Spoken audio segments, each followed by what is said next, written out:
up. Yeah, I don't know if I don't have. All right. Good evening, everybody. Welcome back to another episode of Hazmat Guys Nation Roundtable. This is a multimedia platform to bring hazmat response information and training tips from hazmat members around the globe. I am the illustrious Bobby Salvesen, and I'll be acting as the show host for tonight. I'm joined by the usual cohorts. I got Jason Rogers, Mike Monaco, Phil Ambrose, and George Body. No, Bob Kashi's off on assignment tonight, and we'll see what's going on today. Today was quite the interesting one. New information's coming out very recently from an FDNY unfortunate accident. Still breaking. I don't want to really put anything out, but if you haven't looked, check it out. There's some stuff coming out about that unfortunate stuff that's going on. But what are we talking about today? We're talking about some. I'm going to be talking about a little bit of Facebook chatter. Oh, are you getting into fights again? Are you put on your social media muscles? I have been, but I haven't been telling them not to step on my cape, which is nice. He's a Facebook warrior. No, I'm really not. I'm really not a Facebook guy at all. But I put up a topic. Yeah, I'm a has-been. I put up a topic that seems to have gained a little traction, and I'm hoping the guys that were very vocal in it come onto the show today and voice their concerns, because you know what? It's not something like we've talked about this on the show many a time before. And I was almost today saying, you know what? We're not talking about it again. But the thing is that it's such a statistic probability that you're going to go to it. It needs to be put in the light a lot. I agree. You know, I mean, like we do these a lot. So we'll see where we go with this. Anybody got anything that's pressing?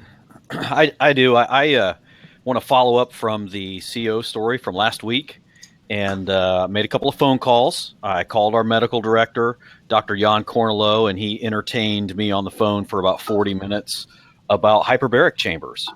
I actually learned that we have 3 within our jurisdiction at a wound healing center, and they are not for emergent use. So even if we want to take somebody there, we can't. Well, what do you mean? They're not staff people, or does that mean you? I mean, it's a hyperbaric chamber. They have 3. They have 3 tubes. It is a hyperbaric chamber. It's not staffed. It's essentially a wound care center, like a doctor's office. They go there. It's like a 9 to 5 thing, and they're scheduled exactly from time to open to time to close because they're dealing with so many people that are trying to get in and out of the chamber. But what he explained to me, go ahead. Can I ask you one thing? Are they limb hyperbarics, or are they whole body? Whole body. Okay, because there are differences. Yeah, no, he said they have chambers. Apparently, they do a lot of nursing home patients, decubitus ulcers, that sort of stuff. People that have trouble healing.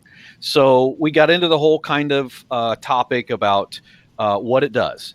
And the best description he gave me was, with a CO poisoning, you've got the CO binding with the hemoglobin and it's displacing the oxygen and blah, blah, blah. He said, what you can do with oxygen in 3 hours with high flow oxygen, you can do the same thing in a hyperbaric chamber in 30 minutes. Wow. So it essentially doesn't, and I kind of described it as push the CO out. What it does is allow the blood cells to absorb 3 times the amount of oxygen. So they're actually carrying more oxygen, which is what is healing the poisoning situation. So that was my 45 minutes of doctor over my head discussion and the best explanation that I could get on that. So thanks, Dr. Cornelo, for your input. Does the normal metabolic process then just take place to get rid of the CO over time? And the hyperbaric chamber does nothing to actually play with the CO? Well, now that's a great question, and I can follow up again. Salvo, you worked in the industry. What do you got? At that point, I was picking my nose and drinking beers and things. So I really, I really wasn't too good with it. But knowing what I know now versus what I know then, I think that the increased pressure and oxygen, I don't want to say it wrong. It wanted to push oxygen faster. So it was great for diabetics and bariatric patients, people with circulatory problems, and that kind of stuff. So anytime you put somebody in this thing, it almost breached that blood barrier quicker and got to places it couldn't be done in normal operation. Yeah, so it turns your Volvo into a flatbed 250, and it's carrying around more stuff. That's kind of that's my fifth grade level, right? Do you get a yellow headset with that? No, but I will sell you some of those. That is great. Well, it's funny you brought that up because I never really thought of that across the country because we've got hyperbaric chambers, but they're burns, but the focus is on diving incidents. So you get them to the hyperbaric chamber because from the coastline, which I didn't think of that you may not have one for the same reasons out in the. Well, if you understand it for the the hyperbaric therapy for the bends, they're just using it for other things. Basically, it's a blood issue. That's really what they're using it for. It's either not getting to where it's got to get, or the blood's screwed up in some way, and they got to remedy it. So that's what hyperbaric's about. And again, I am not an expert on this. I would love to have an expert on here for that, but that is something that I listen. We deal with this crap all the time. I know it's good for carbon monoxide.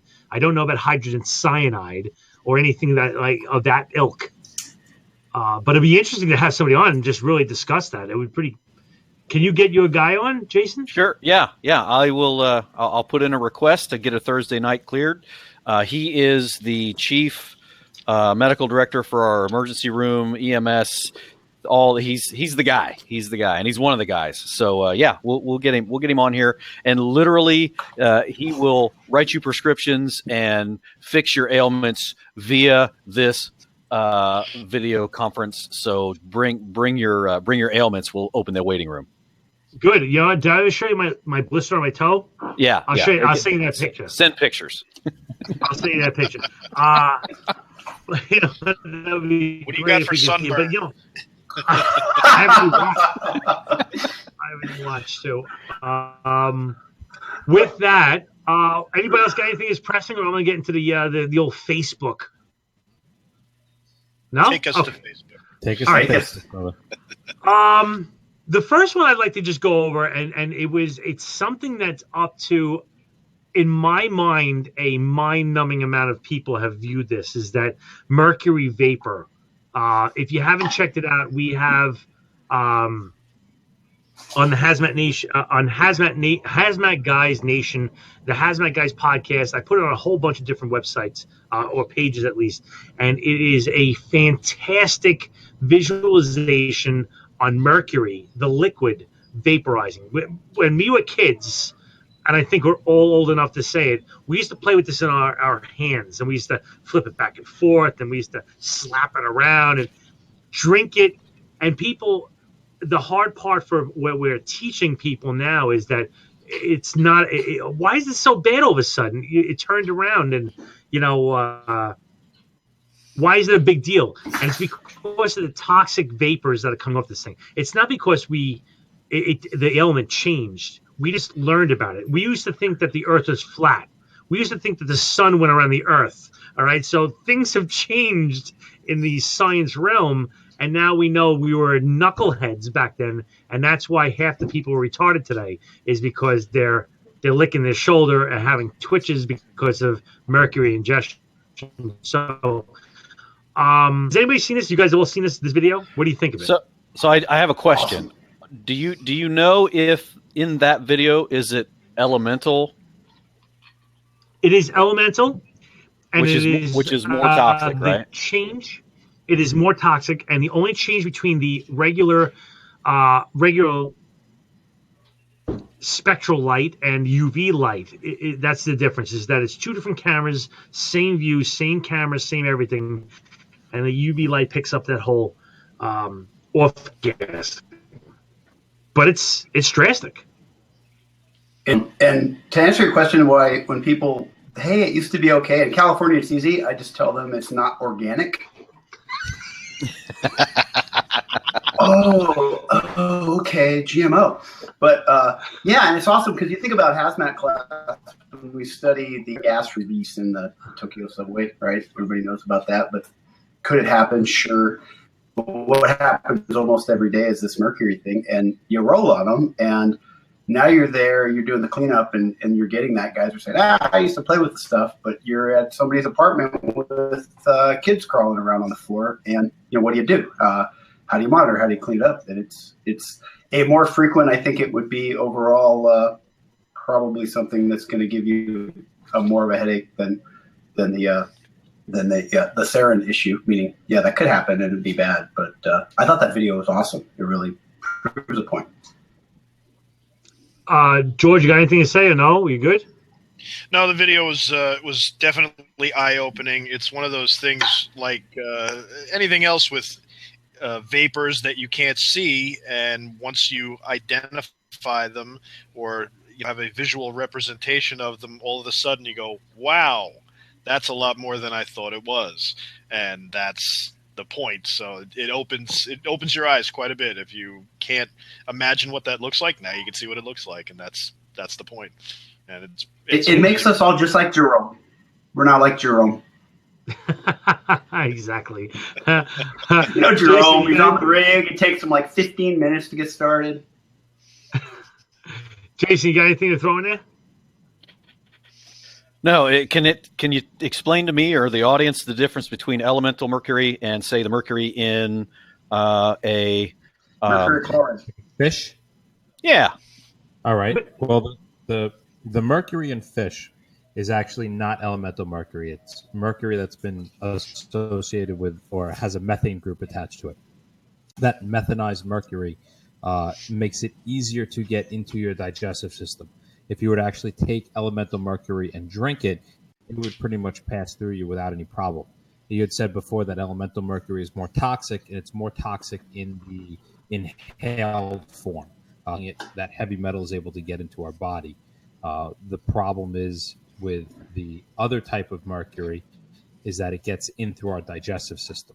So it's a heavy metal that's being absorbed in, but it's not elemental. It has the methyl attached to it, and that's what gathers in the fish that we turn around and we end up eating. Awesome. Does that make sense? Absolutely. Okay. Yeah. It's a great explanation. I'd like to add, too, for those that use the Jerome, that's just looking for your...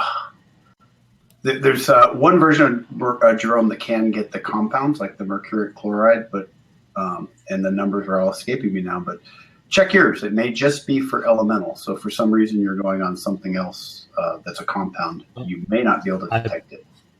I believe, and someone can correct me if I'm wrong, the meters that work off gold film are just elemental. The meters that work off of, what is that, INRD, the infrared, non-dispersive infrared, NDIR. They'll be able to pick NDIR. Thank you. Yeah, and just know if it is or not. For me, I know I need to call somebody from the EPA. They've got that meter. Nobody else has it. Yeah, we switched from the gold film one about 3-4 years ago to the NDIR one, which is the one we use now. The older Jerome to the 505. So 505. Thank you. Did Salvo punch out like Goose and Maverick? He was showing the. Is he gone? Bob just wrote, "Am I frozen?" Bob, you're not even on anymore. Yeah, he left the room. It's like Elvis. He left. He's going to try it again. Oh, there we go. He's punching back in. I'm sorry. All right. So I'm gonna. I don't know what the hell happened. I was up for a moment. I'm gonna screen share that last. Or not. And cut. Thanks for watching, everybody. Oh yeah. Is that here? Try Right. the screenshot. Yes.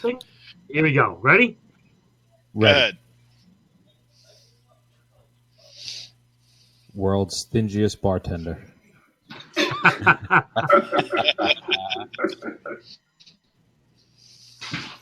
Back and roll.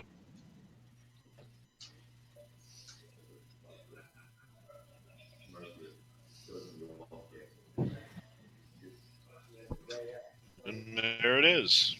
Magic. It really Amazing. gives you a good sense of what is coming off of stuff. All right. Now, again, not that big of a deal for most things, but when you consider how neurotoxic mercury is, in that really in the nanogram range, you really get a good respect for what that little blob is putting off. And what did it say on there what the temperature was? I believe that's at STP. That's what I thought. But that could be a big deal. You're hazcatting outside on a summer day. Oh yeah. But a good mercury vapor cartridge. But yeah.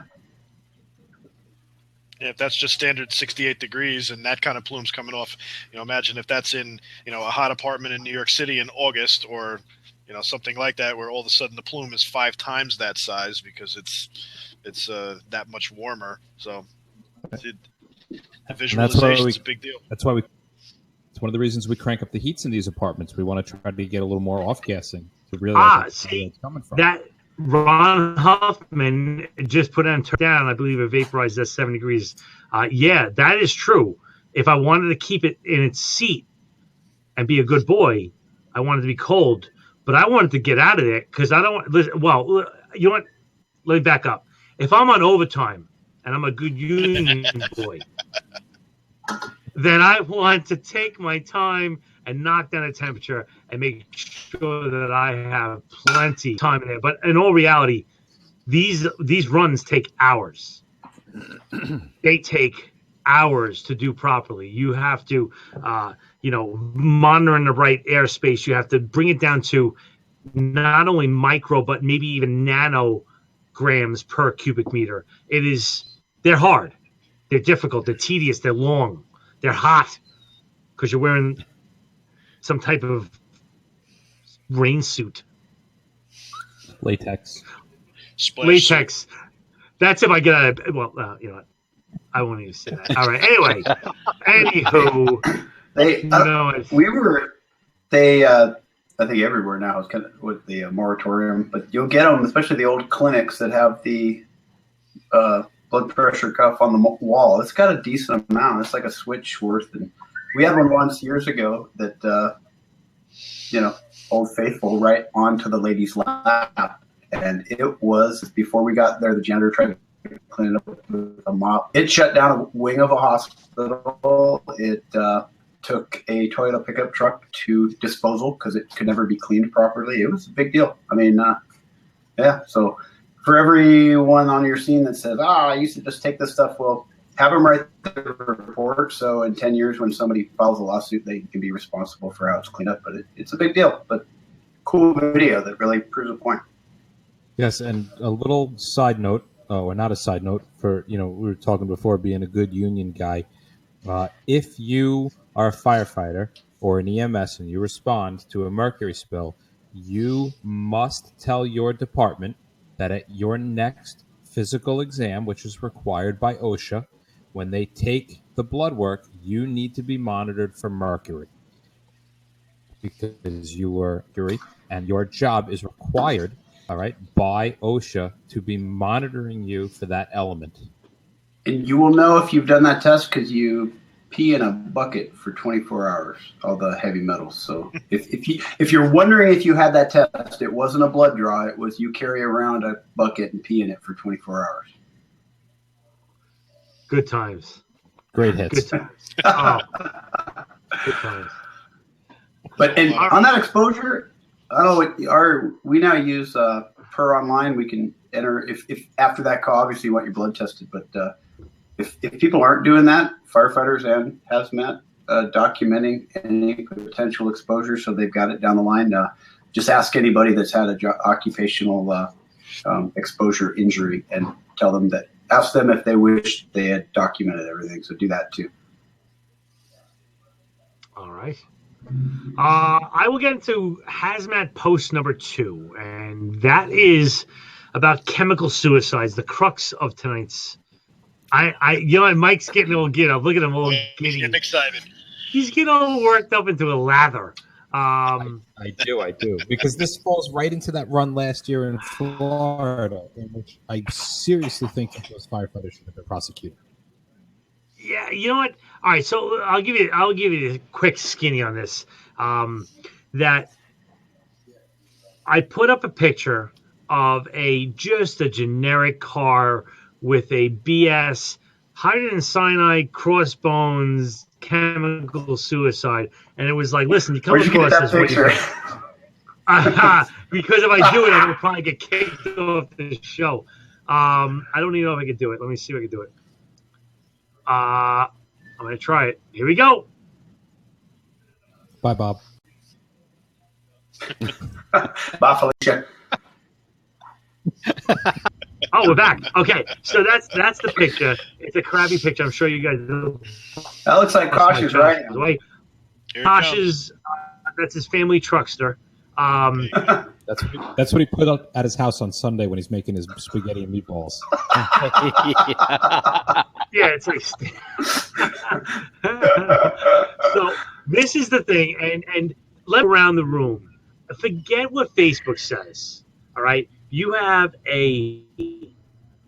Let's break down first off what's going on. Guy is in a bad spot. He pulled out a gas of choice, whether he made it or bought it, and he's looking to end his life, right? The most common, and tell me if you disagree, is going to be either a chemical or a physical, a simple. Asphyxiant. Has anybody seen? Yeah. I mean, right? It's not going to be an explosion like in the movies. It's not going to be it's some type of asphyxiant, whether it's simple or chemical. Does anybody disagree with that thus far? Nope. You're breaking up a little on my end. I don't know if you're breaking up for everybody else. Good. Yeah. So we're going to move along into you come up, and for the most part, you come up. Should I just say like?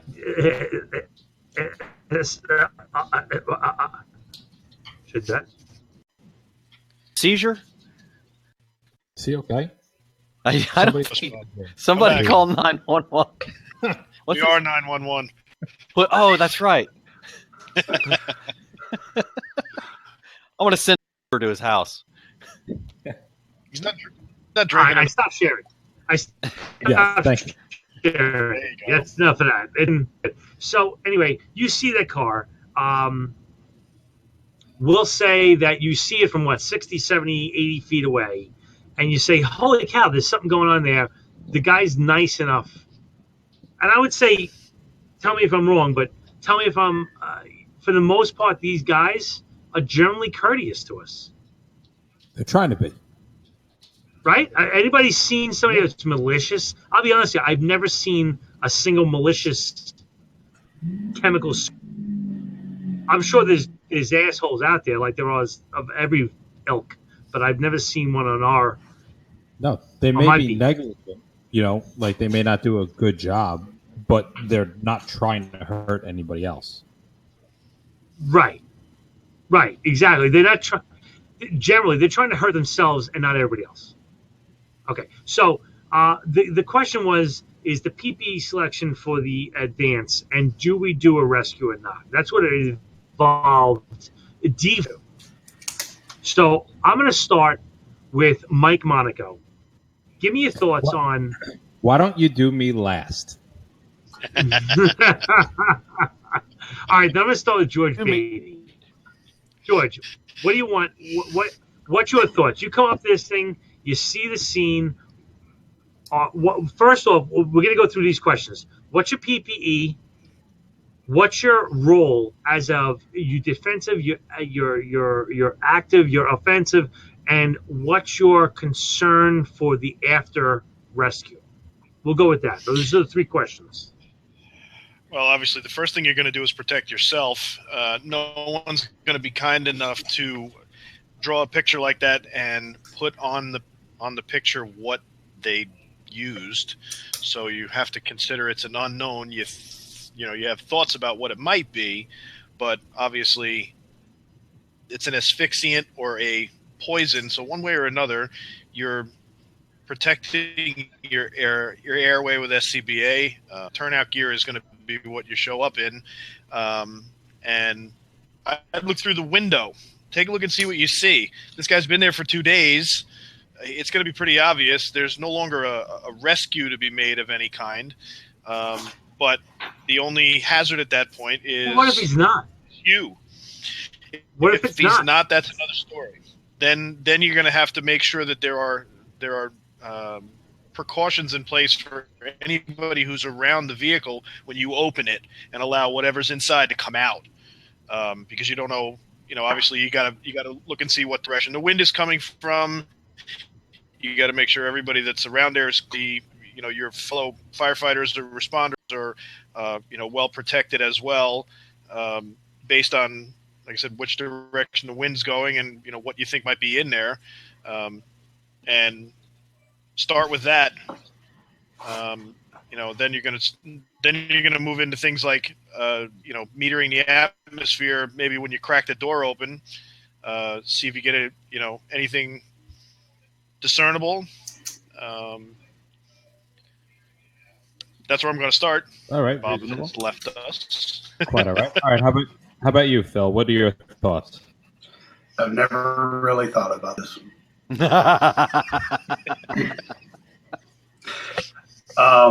There's one guy in this room right now, and one person. I don't know that you can name a person on the planet that has sat face to face and interviewed somebody that tried to do this, that was actually rescued because somebody made the call to put on their BA. It's not me.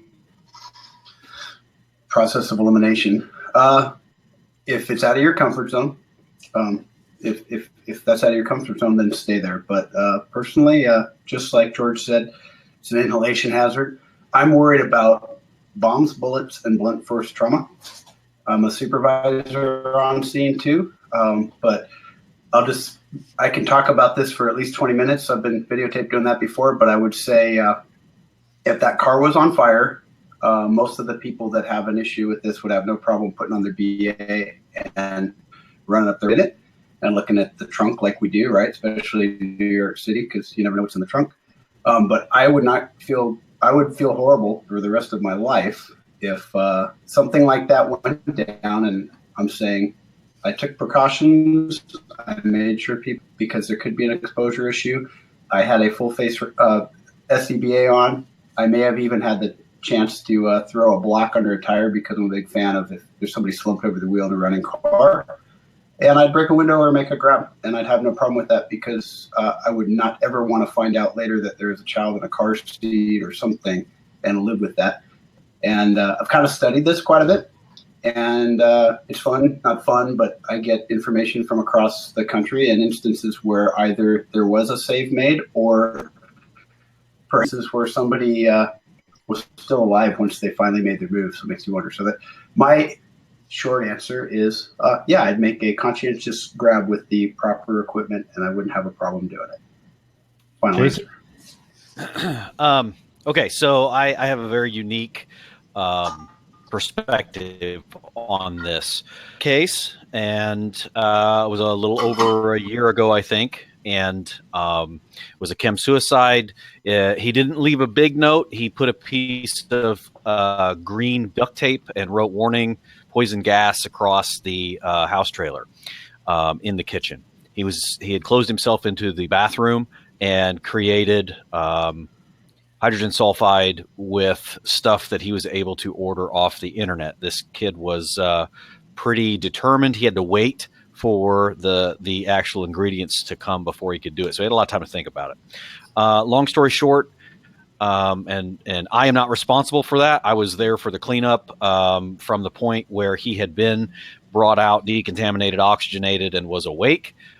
that's kind of where I came into play, got the call, and started to respond with the Hazmat team. So in working with Phil, and if you want to know a lot about this call, we will take you from A to Z. Phil will take you from A to Z in the presentation at FDIC this year called let's see, the gray area where rescue meets Hazmat. This kid was saved. Police officers actually went in to the atmosphere not knowing it came in as a well. They go in, actually ventilate, and make the grab. Or the police officers are forced back out. First responders are there. The EMS crews won't go in because the cops can't breathe now. And first arriving was a volunteer fire department, probably 10, 15 minutes away. Response time, get there, put on their SCBA, go in, grab the kid, and pull him out. And he is alive today. He did an exclusive interview for myself and Phil. So, I'm going to be honest, and I hate to speak out of turn, but I was told through some of the responders, not all of the PPE was worn, meaning I don't think helmets and gloves and that sort of stuff when they made the grab. They knew they had a viable patient in there because somebody had gone in and seen him. And actually a family member found him, started the ventilation process, and the police really kind of opened it up a little bit more, enough to make an initial entry and then be forced back out because of the fumes. So absolutely make the grab.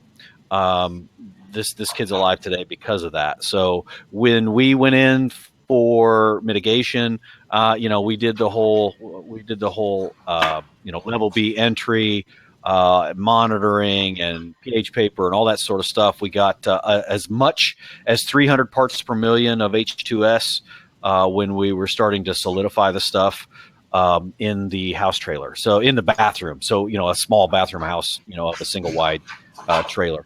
So, I don't know what he gives in Phil's presentation at FDIC. You'll get to watch the whole interview with the gentleman, and he describes this from the point of mixing the chemicals to the point of waking up in the ambulance. So very descriptive and scary, really. So I think that good boy, sit. He's chasing his tail for attention. Sorry, that's okay. It's kind of like Mike. Yeah, mine was running around here, and I'm texting my wife, going, "Get the dog out of here." So anyway, I guess I have strong feelings about it. If you can make the grab, make the grab. I think that's the only way people are going to survive. And as in Phil's intro video, if you haven't had a chance to see it, get to Hazmat Nation and take a look. But Hazmat's never first do, first in. Right. So it's going to be the responders, the everyday call. This was a check welfare call. It's going to be the guys that are going, oh God, another CO alarm or another unresponsive person. You're thinking it's a heroin overdose and you get into some sort of toxic atmosphere. So it's something that, I know in our EMS service, we're big in Hazmat. Obviously, we run the Hazmat team. And all of our guys are, we beat the horse. We bomb the rubble pile, if you will, with this stuff. So it's kind of near and dear to me because we did have a save. This kid's still walking around today. He is he's leading a productive life, and so I don't know. That's just how I feel about it. He actually has his job now as our technical guy. Yes, he now is our internet provider. So, I'm not saying risk life a limb, but I think you can be too cautious at some point. We always, Hazmat, 5, 6, 7 hours on a call. And I think, Phil, you make a great point. Think of all the toxins and the cyanide and all the stuff that comes out in combustion. But guys still walk around without their SCBAs on, doing salvage and overhaul, car fires, all that sort of stuff. So, what risk versus reward, I guess, is what we're looking at. And that's my 2 cents. We took our $2, but a shameless plug for that because it just kind of grew organically. Because what frustrated me is it keeps coming up, and I've presented before, and I say prevent it because I don't think I'm teaching anybody. And Bobby and Mike do a great podcast on this too, but you present, and then I've had people say, oh no, our rule is if they're moving. So I always ask, oh, okay, so when you're doing your primary search on a fire, if the baby's not moving, you just leave it there. Okay, that's cool. That's your choice, not mine. Exactly. That's adorable how your tactic is, but if you have a BA to put on your back and understand the basic chemical properties, but where people have been hurt, and the Lowell incident was one of them, FDNY's had them, is, when you're walking in on an EMS call and something like that happens. Big difference, not comparing it to that. Mike. All right. So my opinion is probably just as strong, although I will not beat around the bush about it. If I walked out of Home Depot, just shopping, no PPE, no nothing, and I came across that sign and somebody was in there, I would feel more than comfortable about breaking the window, opening the car door, and pulling the person out with no SCBA on or bunker gear, because I could hold my breath long enough to pull a person out. If I can do that as a civilian, feeling comfortable doing that, there is no reason why you can't put on bunker gear and SCBA and go in there and pull a person out. And then you can do all your vital checks afterwards and all that other crap. If you don't feel comfortable this point in time going in, breaking the window, and pulling a person out, then you need to not be a firefighter, because you do not have what it takes to be helping people when they need it the most. And I do not beat around the bush about this. It is time for you to pack up your stuff and go retire. Come move down to wherever Kosh is. And 4 people go to, not saying anything about Kosh. God's waiting room. Right. So if you can't, if you're so afraid of whatever is in there and you haven't educated yourself, then you're doing a great disservice to your public that you're serving. And if you have educated yourself and you still won't do it, then it's time to call it quits, because you don't have what it takes. You got no problem going into a fire to rescue a person. There's no reason why you shouldn't be going into that kind of situation, knowing what we know now without any issue. There's zero two ways about that. And like I said, I firmly believe that those guys in Florida should be prosecuted for negligence and for failure to act. And I believe that if your policy is, well, if they're breathing, then we pull them out, then you are providing a tremendous disservice to your community, because you have not properly assessed that patient to determine whether or not they are actually dead. And even if they didn't have a pulse and if they weren't breathing, they need to have CPR, because unless they have an obvious fatality, suspended lividity, no head, obvious signs of death, then they need to be worked on. They need to be given the exact same capacity to survive as anybody else we would come across. Well, yeah, and that's a great point, because high flow oxygen brought our guy right out of it, and he was far beyond ideal age. Right. And it's just funny that we keep talking about this, and I'd rather not. I'd rather even not give the presentation if I didn't have to, if they told me it was canceled. But it keeps coming up because people say, "Whoa, it's hazmat! Call Hazmat!" But okay, well, guess what? The rest of your job is all hazmat. If you fight a fire, you're dealing with hazmat. It'd be great. I mean, it's good for our stats when we get called for rinky-dink stuff, that we could handle. But it's hazmat. Some guys would rather argue a bit hard from the yard or going interior and all this stuff, and it's all about fire and blah, blah, blah, blah. But hey, that's an everyday call you could come across. Can't agree with you more, Mike, but it gets heated. It was funny. It was almost like politics came back to that thread, and when we talked about it before, people have I know where I stand on it, and people of my city on the red days, you're going to be safe. And the guy's trying to knock himself off. So what? Why do we put an airbag under a bridge? I mean, it's our job. That's what we do. And honestly, we've all in this room been on countless suicides. If they want to do it, they get it done. But when you're there and when they're showing off in a parking lot, there's something else going on. And I'd rather give them that chance, or at least do my job. Right. Give them the benefit to get some different way, and it works. Hey, that's not your problem. You did the best you could. Yeah, but our kid is technical skills could get better, Jason. But We'll get there with the internet providing. All right, fantastic. Well, does anybody else have any other? I think we've got. No. I got a bit we can do on cyanide, but let's save it. All right. Next week we'll be talking about some cyanide. Sounds good. All right. How to mix it into your wife's oatmeal. I can tell you exactly how many apples it takes to. All right. Very. All right, Phil. Where can we find you? Well, you heard about FDIC. If you go there and you sit through my class and don't fall asleep, I'll buy a beer. Hazmat Nation has him. And then I think we're all. George, you going to Baltimore? I am. See, all the cool guys are going. So Right on. Yeah, and you got to grow a Ryan Henry mustache. I got like 6 months more of growth to get to his status. But. Yeah, I'm not doing that. Yeah, me neither.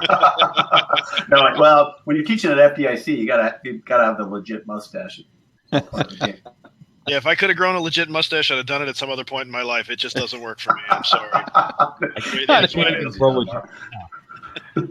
I tried it in high school. It didn't work then. Won't work now. I'm with you. All right. George, where can we find you?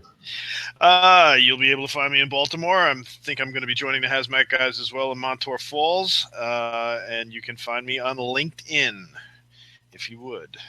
Fantastic. For now, that's it. I found George on LinkedIn, and he had six followers. You will have 1,000 by this time next week.